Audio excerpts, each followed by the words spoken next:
चंपा रानी, आज बहुत देर हो गई ना। चल देती हूँ तुझे। माँ। हाँ। मुझे नाश्ता दे दो, आज मुझे जल्दी ऑफिस पहुँचना है। ए आरती बिटिया। हाँ दादी माँ। अपने पिताजी को नाश्ता दे दे। अच्छा जी।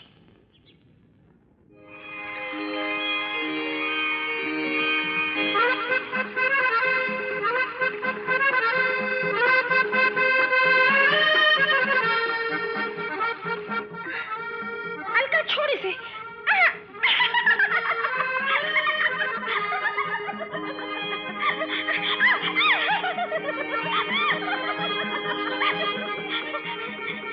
अरे मौसी, राम राम मौसी। राम राम मौसी। जीती रहो। दूधो नहाओ पोतो फलो। दादी अम्मा घर में हैं? हाँ है। अच्छा अच्छा अच्छा। रचना दीदी, चल हट।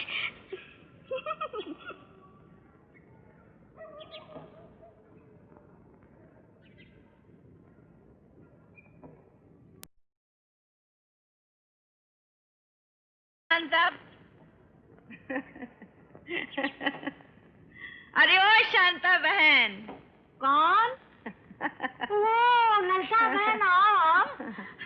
इतने दिन रही कहाँ? सब ठीक ठाक है ना? बैठो। अरे क्या बताऊं, तुम तो जानती हो उम्र का तकाजा है। कभी चोटी में दर्द है तो कभी एड़ी में दर्द है। हाय हाय हाय हाय, भगवान किसी को बुढ़ापा न दिखाए। अब अपना ही दुखड़ा रोगी या कोई खुशखबरी भी सुनाओगी? बताती हूँ। पहले ये गोली तो खा लूं। मुझे डॉक्टर ने दूध लेने को कहा है। कोई बात नहीं। रचना, एक गिलास पानी तो ला दे बेटी। ए रचना, मौसी के लिए एक गिलास दूध लेके आ। ये तो बता। हाँ। राधा अपने ससुराल में सुखी तो है ना? हाँ हाँ। कभी अपनी मौसी को याद करती है या नहीं? लो कैसी बातें करती हो बहन। तुम्हें याद नहीं करेगी तो और फिर किसे याद करेगी? अरे उसके तो भाग जाग उठे हैं। कितना अच्छा घर ढूंढ के दिया है तुमने उसे। भगवान तुम्हारा भला करे। लो मौसी दूध। राम करे तेरा ब्याह जल्दी हो जाए बेटी।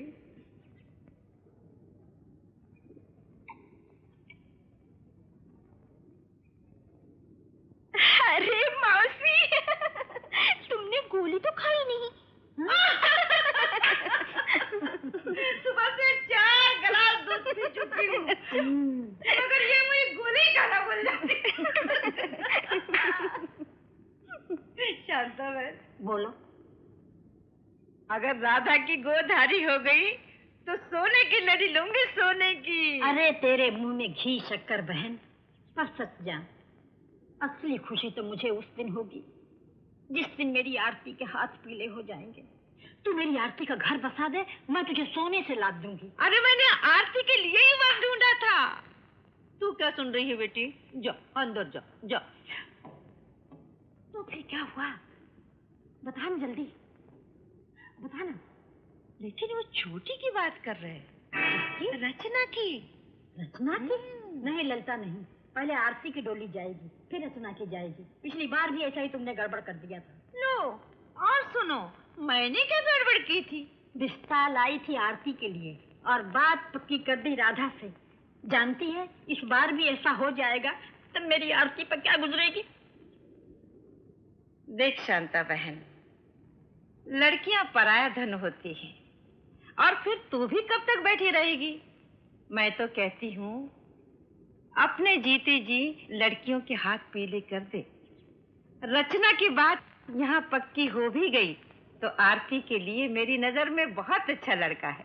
ठीक तो है, पर लड़का कैसा है, क्या करता है, उसका खानदान कैसा है?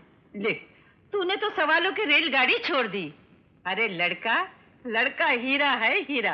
अच्छा, लेकिन बात पक्की करने में एक छोटी सी अड़चन है। अड़चन? हाँ, लड़की जैसी भी हो उन्हें पसंद है, लेकिन दहेज 1 लाख रुपया मांगते हैं। 1 लाख रुपए? हाँ। पर ललता बहन, तुम तो जानती हो हमारे पास इतना रुपया कहाँ।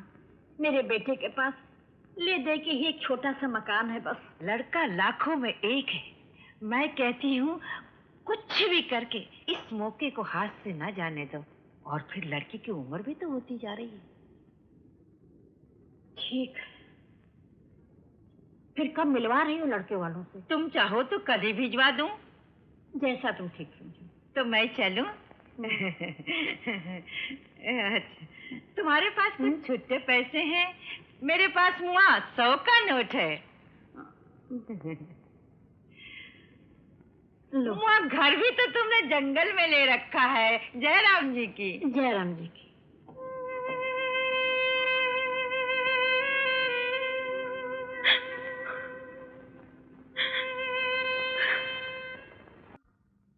लाख मांगते हैं। 1 लाख? हाँ। इतना पैसा आएगा कहाँ से? तो क्या आरती जन्म भर कुंवारी बैठी रहेगी? लेकिन माँ, मेरे पास इतना पैसा है भी तो नहीं। ये मकान है ना, इसी को बेच दो। इसे बेच देंगे तो रहेंगे कहाँ? धर्मशाला में? हमारा क्या है बेटा, हम कहीं भी रह जाएंगे, पर आरती तो सुखी हो जाएगी ना। हाँ, सो तो है। देखो बेटा, तुम जो कुछ कमाते हो अपनी बेटियों को देने ही के लिए ना, उन्हीं की खुशी के लिए ना। मेरा कहा मान, ये भी कड़वा घूंट पी ही ले।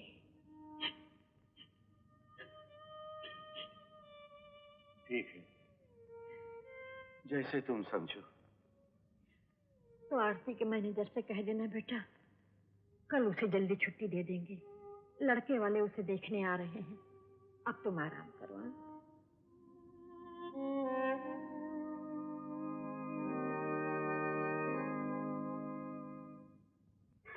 भाई साहब, हमने जो जिंदगी में कमाया वो अपने बच्चों की पढ़ाई लिखाई में लगा दिया, और जो बचा वो इस मकान पर। आपका अपना है? जी। बहुत ही खूबसूरत है। क्या कीमत होगी? ये कोई 60,000 में लिया था 6 साल पहले। अच्छा, अब तो लाख से कम नहीं होगा। अजी, मकान की कीमतें जो बढ़ गई हैं। हमें मकान पसंद है। मेरा मतलब लड़की पसंद है। बधाई हो। अब तो मुंह मीठा कीजिए। रुक जाओ दादी माँ।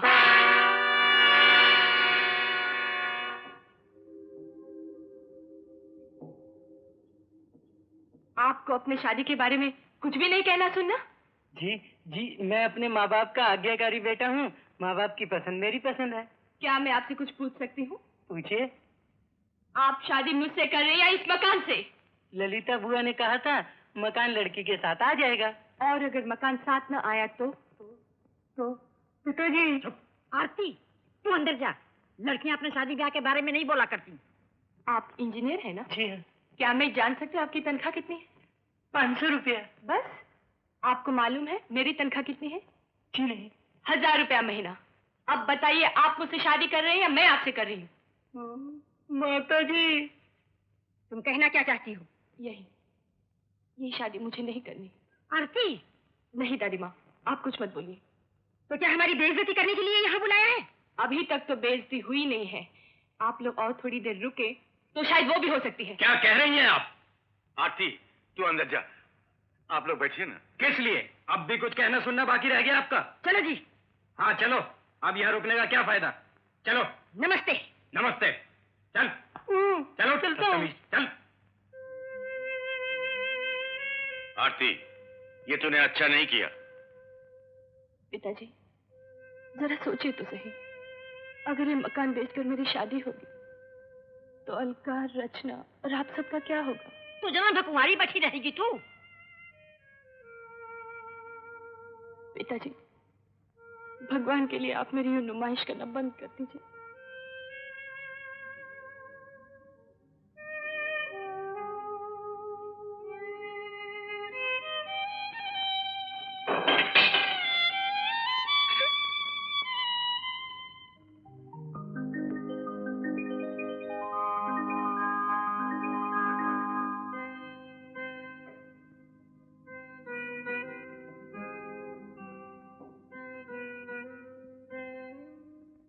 पिताजी, मैं दफ्तर जा रही हूँ।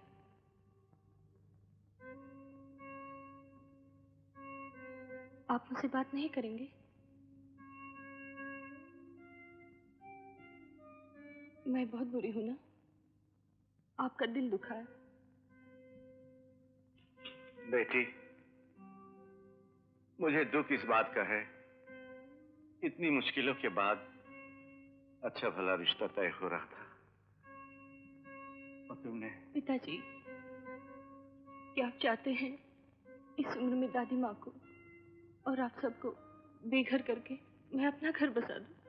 नहीं पिताजी, ये मुझसे नहीं होगा। बेटी, मेरे लिए तुम सब एक हो। तुम सबकी खुशी भी मेरी खुशी है। पिताजी, आप मुझे खुश देखना चाहते हैं ना? तो मेरे नहीं, रचना और अलका के बारे में सोचिए। मैं अपनी देखभाल खुद कर सकती हूँ, इसलिए मैंने फैसला किया है। बेटी, निराश नहीं हुआ करते। देखना, बहुत जल्द तुम्हारे लिए एक सुंदर सा राजकुमार आएगा और हमारी बेटी को फूलों की डोली में बिठा कर ले जाएगा। हैं? आरती, ये है हमारे बैंक का सेफ डिपॉजिट वॉल्ट। हर महीने की आखिरी तारीख को हमारे हेड ऑफिस से लगभग 50 लाख रुपए यहाँ आते हैं, रात भर इस सेफ में रखे जाते हैं और अगली सुबह आसपास की फैक्ट्रीज में मजदूरों की तनख्वाहें बांटने के लिए चले जाते हैं। इस रुपए की हिफाजत के लिए सामने की दीवार में हमने इलेक्ट्रॉनिक आई लगवाई। ये आई इस सेफ की पहरेदारी करती है और हर बैंक में इस तरह की आईज नहीं होती। लेकिन सर, आप ये सब मुझे क्यों बता रहे हैं? बताता हूं, आओ मेरे साथ। आओ, बैठो। आरती, तुम तो जानती हो अपने असिस्टेंट मैनेजर मिस्टर मेहरा का ट्रांसफर हो गया है। जी। और मुझे बहुत ही खुशी हो रही है ये बताते हुए कि बैंक मैनेजमेंट ने तुम्हें उनकी जगह अपॉइंट किया है। Congratulation my child. ये सब आप ही का आशीर्वाद है सर, वरना मुझे फाइज को इतना जिम्मेदारी का काम कौन देता? हाँ आरती, ये हैं सेफ की चाबियां। आज से ही तुम्हारे पास रहा करेंगी। बैंक की अमानत समझकर संभालना। जी। खन्ना साहब, मैं अंदर आ सकता हूँ? हाँ, आइए आइए आइए अमर साहब, आइए। कहिए, कैसे हैं आप? दुआएं हैं आपकी, तशरीफ रखिए। कहिए कैसे आना हुआ आज? खन्ना साहब, आप तो जानते हैं बैंक और बिजनेस का चोली दामन का साथ होता है। हाँ? सही कहा आपने। इनसे मिलिए, मिस आरती, हमारी नई असिस्टेंट मैनेजर। हेलो। नमस्ते। आरती, ये हमारे बहुत पुराने क्लाइंट हैं मिस्टर अमर। हमने पहले भी तुम्हें इस बैंक में काम करते हुए देखा है और हमेशा यही सोचा कि अगर इस बैंक में कोई तरक्की करेगा तो सिर्फ तुम। अमर साहब, आरती बहुत ही मेहनती, बहुत ही ईमानदार और सुशील लड़की है। छोड़िए। मैं तो इसे अपने बच्चों की तरह चाहता हूँ। सर, अब मैं चलती हूँ। अमर साहब, नमस्ते। नमस्ते।